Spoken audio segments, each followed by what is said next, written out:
Hello everyone, how are you all. अगर आप भी डिजिटल पेन टैब खरीदने के लिए वीडियोस को सर्च कर रहे हो और इसके बेसिस पे आप डिसाइड करने वाले हो कि कौन सा डिजिटल पेन टैब लेना है, तो प्लीज़ इस वीडियो को पूरा देखना, क्योंकि मार्केट में यूट्यूब पे जितने रिव्यूज एंड एवरीथिंग यहाँ पर दिए हुए इस टाइप के पेन टैब के दिए हुए, और मैं आज एक कुछ अलग पेन टैब आपको दिखाने वाला हूँ, क्योंकि इसकी मदद से आप एक नहीं कई काम कर सकते हो। डेफिनेटली ये डिफरेंस क्रिएट करेगा। ये वीडियो, इस टाइप का वीडियो आपको पूरे यूट्यूब पे नहीं मिलेगा, मिलेंगे तो वेबकॉम, व्यूसोनिक और इस टाइप के। मैं आज इन सबको रिजेक्ट करके एक यूजफुल चीज जिसके इतने सारे यूज केस है, पहले मैं आपको इस वीडियो के माध्यम से बता देता हूं कि हमें डिजिटल पेन टैब का यूज क्या करना होता है। तो देखो, डिजिटल पेन टैब क्यों यूज में आते हैं, तो डिजिटल पेन टैब का सबसे बड़ा यूज जो होता है ना, वो यूज होता है हमारे जो ये डिजिटल पैनल है इसको रिप्लेस करने का। तो नॉर्मल जो पेन टैब आते हैं वहां पर तो आप कोई भी डिस्प्ले में कुछ दिख नहीं सकता, पर डिजिटल पेन टैब में पूरा का पूरा डिस्प्ले दिखता है, आप जो भी पढ़ाना चाहते हो। तो एक जो बेस्ट यूज केस जो है ना, वो डिजिटल पेन टैब का यूज केस है सिंपली एक स्क्रीन के तौर पे, है ना, सिर्फ और सिर्फ स्क्रीन के तौर पे।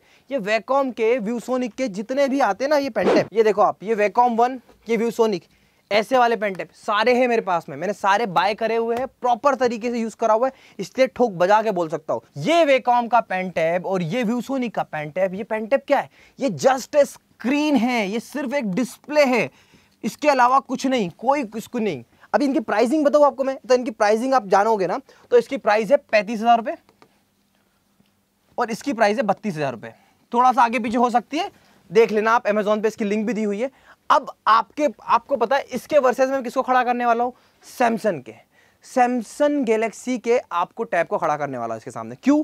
क्योंकि ये पता है क्या है, ये अपने आप में, मतलब ये पता है मैं इसकी मार्केटिंग क्यों कर रहा हूं, मेरे को इसकी स्पॉन्सरशिप मिली है। देखो, ऐसे बहुत सारे कलाकार, जादूगर लोग होते हैं, सैमसंग भाई इतने छोटे चैनल को स्पॉन्सरशिप नहीं देना चाहता, और ना दे रहा है और मैं ना लेता हूं, क्योंकि देखो मैं जेन्युइनली मैंने इसे मंगाया, यूज किया, इसका बिल भी अगर आपको लगेगा तो मैं डिस्क्रिप्शन में उसकी बिल की भी लिंक आपको दे दूंगा। ये मैंने पे खरीद के मंगाया सिर्फ और सिर्फ आप लोगों को दिखाने के लिए। तो सैमसंग जो है ना, सैमसंग का ये टैब है, ये सिर्फ स्क्रीन नहीं है, इसके बहुत सारे यूज केसेस है। पहली बात तो ऑटोमेटिकली आपको बता दूं कि ये अपने आप में एक मिनी कंप्यूटर है। 30,000 में आपको क्या मिल रहा है, 30,000 में आपको सिर्फ और सिर्फ एक स्क्रीन मिल रही है, ठीक है। 30,000 में आपको एक स्क्रीन मिल रही है, और यहां पर मैं आपको बताऊं कि ये टैबलेट लेने से आपको फायदा क्या होगा, कि ये अपने आप में एक मोबाइल भी है, आप सिम लगा सकते हो इसके अंदर। इसके बाद में ये पेन टैब की तरह एक्ट करता है। अच्छा, इसका एक और भाई आता है बड़े लेवल पे, इसका एक और भाई आप कौन सा है, हमारा आईपैड। यार आईपैड में क्यों रिकमेंड नहीं कर रहा हूं, है ना, आईपैड की कॉस्ट आज के टाइम पे 80,000 रुपए है ना, और इसकी कॉस्ट कितनी है, 50K। इसलिए मैं आईपैड नहीं कर रहा हूं। बट जब भी मुझसे पूछा जाता है ना क्या ले, पेन टैब ले या आईपैड ले, मैं बोलता हूं आईपैड लो। बट इन दोनों का अल्टरनेटिव, आईपैड और इन सबका अल्टरनेटिव आ गया ये, इतनी शानदार चीज है। अभी चलो मैं आपको लेके चलता हूं, ऑफलाइन क्लास का एक्सपीरियंस दिखाता हूं, इस पेन टैब की वजह से मैं कैसे ऑफलाइन में कमाल कर सकता हूं, अच्छे से अपने स्टूडेंट को इंटरेक्टिव वे में सिर्फ प्रोजेक्टर की मदद से डिजिटली कैसे पढ़ा सकता हूं ऑफलाइन क्लास में। तो चलिए पहले आपको मैं अपने वहां पर लेके चलता हूं। अगर आपके पास में ये टैबलेट है और आप एक ऑफलाइन फैकल्टी हो, जहां पर आप अपने प्रोजेक्टर के साथ में, जैसे यहाँ पर अपने क्लासरूम में इस टाइप का कोई एक प्रोजेक्टर लगा होता होगा, ऐसा प्रोजेक्टर के साथ में आप अगर अपने क्लासरूम में पढ़ाने जाते हो, सेम इस तरीके से वहाँ पीछे व्हाइट बोर्ड या फिर अपना स्टैंड लगा होता है प्रोजेक्टर का, और यहाँ पर पोडियम के पास खड़े होकर आप पढ़ाना चाहते हो, तो इस टाइप को आप कैसे यूज़ कर सकते हो। तो अनुज, एक बार आप प्रोजेक्टर ऑन करिए प्लीज़। ये इस टाइप का एक डिवाइस आता है, ये हब है, इसके अंदर आपको क्या मिलेगा, ईथरनेट भी आप यूज़ कर सकते हो। इसी में आपको 2 HDMI पोर्ट और USB पोर्ट मिलते हैं। तो देखो, जो प्रोजेक्टर की, जो हम हमेशा लैपटॉप के हम जो HDMI लगाते थे ना, अब इस HDMI को आप इस डिवाइस से कनेक्ट कर लीजिए, और इस टैब को आप C टाइप से डायरेक्टली इसमें कनेक्ट कर लीजिए। जो भी प्रोजेक्शन आपका यहाँ पे आ रहा है वो आपको यहाँ पर भी दिखेगा। अनुज, एक बार आपको लाइट ऑफ करनी पड़ेगी थोड़ी सी, तो यहाँ की थोड़ी लाइट ऑफ कर दीजिए प्लीज़। इसका प्रोजेक्शन अब यहाँ पर आ गया। अब मैं क्या कर रहा हूँ, अब मैं यहाँ पर जब भी जो भी एक्सप्लेन करना चाहता हूँ, तो देखिए जैसे मैं यहाँ पर किसी भी चीज़ को हाईलाइट कर रहा हूँ, ये सारी चीज़ें यहाँ पर प्रॉपरली मुझे यहाँ पर भी शो हो रही है, ठीक है। तो देखिए, ये पेन का जो एक्सपीरियंस आप अगर आप देखेंगे ना, तो ये पेन का एक्सपीरियंस इतना शानदार एक्सपीरियंस है, राइटिंग एक्सपीरियंस। थोड़ा सा रोहित, एक नेक्स्ट स्लाइड पे आइए, थोड़ा सा आप मेरे साइड, मेरे पास आइए यहाँ पे, तो मैं इनको राइटिंग एक्सपीरियंस दिखा सकता हूँ यूज़र्स को। देखिए, तो अभी मैं यहाँ पर अगर इन प्रोसेसर की बात करूँ, तो यहाँ पर मैं अपना कौन सा प्रोसेसर लेना चाहिए, तो देखो कंप्यूटर में आप हमेशा जो आपको प्रोसेसर होना चाहिए वो आपको AMD Ryzen 5 प्रोसेसर लेना चाहिए, 3600 लेना चाहिए। प्राइस जो इसका आता है इतना आता है। देखिए अब क्या हो रहा है, सबसे बेस्ट चीज़, जब मैं यहाँ पे लिख रहा हूँ ना तो मेरा हाथ इस पर टच हो रहा है तो ये लिख नहीं रहा है। आपको मैं बता दूँ, अब मेरे को नेक्स्ट स्लाइड करनी है तो मैं ऐसे कर सकता हूँ। मिटाने का एक्सपीरियंस भी, आप हाईलाइटर का एक्सपीरियंस देख लो एक बार, तो ये मुझे हाईलाइट करना है। सेम चीज़ मैं यहाँ पे जो भी हाईलाइट कर रहा हूँ, अब आपके स्टूडेंट्स को आप प्रोजेक्टर के थ्रू यहाँ पे हाईलाइट भी कर सकते हो। ये देखिए, ये हाईलाइटिंग करना। अब इसे मिटाना हो तो मैं सिंपली ऐसे मिटा भी देता हूँ इसको, ये मिट चुका है, राइट। तो अब आप देखो कि ये समझो कि ये हमारी ऑफलाइन क्लासेस से प्रोजेक्टर उधर लगा हुआ है और मैं सिंपली इस ग्राफिक टैब की मदद से अपने स्टूडेंट्स को पढ़ा पा रहा हूँ। अब मुझे बोर्ड पे जाकर लिखने के, ऐसे एक्सप्लेन करने की ज़रूरत नहीं है।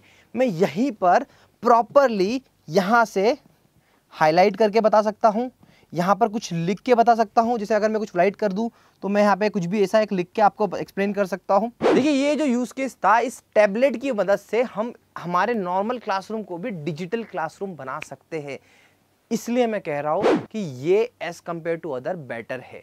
चलिए और आगे बढ़ते हैं और कुछ समझने की कोशिश करते हैं। देखिए सेम डिवाइस की मदद से मैंने अपने ऑफिस में भी इसको कनेक्ट कर लिया। ये मेरी टीवी है। अब मैं यहाँ पर, कई बार अगर आपके पास बड़ी टीवी हो तो आप इस टैबलेट की मदद से डिजिटली भी दिखा सकते हो साथ में खड़े होके। तो मैं देखो यहाँ पर रैम के बारे में आपको बता रहा हूँ, उसके बाद में आप कौन सा टैबलेट होना चाहिए, DDR रैम क्या होनी चाहिए, प्राइसिंग क्या होती है रैम की, कुछ हाईलाइट करना हो तो सेम वे में मैं अपने टीवी से भी इस टैबलेट को कनेक्ट कर पा रहा हूँ और पूरी तरीके से टीचिंग में यूटिलाइज कर पा रहा हूँ। ये ब्यूटी है इस चीज़ की। सेम चीज़ मैं आपको लेकर चलता हूँ अपने इंटरेक्टिव फ्लैट पैनल में भी इसे कनेक्ट कर सकता हूँ। तो देखिए अब मैंने इस डिजिटल टैबलेट को कनेक्ट करा है इस पैनल से, राइट। तो यहाँ पर मैं अब जो भी दिख रहा हूँ यहाँ पे प्रॉपरली लिखा जा रहा है ना। तो कई बार क्या होता है कि हम लोग ऐसे स्टूडियोज़ में जाते हैं जहाँ पर हमारा प्रॉपरली PPT बार बार कॉपी कराना, ये सब कराना, तो यहीं पर आपने अपनी PPT ओपन कर ली और काम कर सकते हो।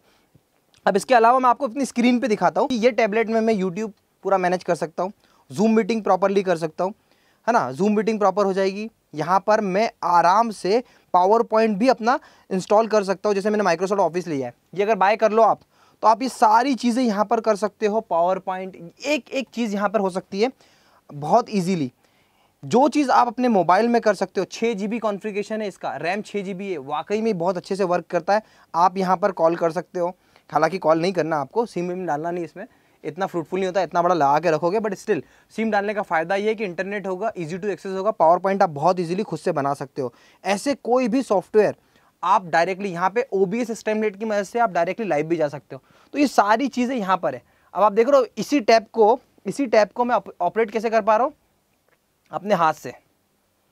मोबाइल फ़ोन को भी आप ऐसे ऑपरेट कर सकते हो। हमने क्या किया हुआ है इसमें USB लगा के रखी हुई है यहाँ पर, है ना। ये USB केबल से कनेक्ट करके रखा हुआ है, तो इसी टैब को मैं ऑपरेट भी कर सकता हूँ। तो जो OPS लेने का फंडा है ना, आपको OPS नहीं लेना पड़ेगा, सीधे इससे काम हो जाएगा। तो OPS की भी ज़रूरत नहीं है। तो ये मल्टीटास्किंग टैब है। बाकी सारे टैब जो आपने देखे ना, मैं इसको डिस्कनेक्ट कर लेता हूँ। देखिए अब ये जो टैबलेट्स है ना, ये मैं कहता हूँ इसके सामने कुछ भी नहीं है। इसका राइटिंग एक्सपीरियंस भी दोनों का देखा है, दोनों का, एक नहीं कई बार कई अलग अलग टैबलेट के साथ में देखा है। इसके सामने फेल है, ये बेस्ट है। देखिए इससे कोई बहुत बड़ा फ़ायदा नहीं है मेरा। इन कंपनी से मुझे स्पॉन्सरशिप बहुत इजीली मिल सकती है, यहाँ से नहीं मिलती, बट स्टिल मैं आप तक सही वैल्यू पहुँचाने की कोशिश करता हूँ और इसी कारण मेरा चैनल ग्रो करता है और आपका प्यार बना रहता है। अगर आपको इन चीज़ों से वैल्यू मिल रही है ना, तो प्लीज़ आप इसको वीडियो को ऐसे छोड़ के ना जाइए। देखिए अब यहाँ तक आ ही गए तो सब्सक्राइब बटन को प्रेस करिएगा, बेल आइकन को प्रेस करिएगा, कमेंट कर बताइएगा ये वीडियो से आपको क्या वैल्यू मिली। इन सारी चीज़ों को अगर आप मुझे वैल्यू देना चाहते हैं तो इसे ज़्यादा से ज़्यादा शेयर करिए। आशा करता हूँ मैं इसी तरीके से आप तक वीडियो पहुँचाता रहूँ, कुछ अलग जो यूट्यूब पे नहीं है मैं आपके लिए लाता रहूँ। Thank you so much for watching.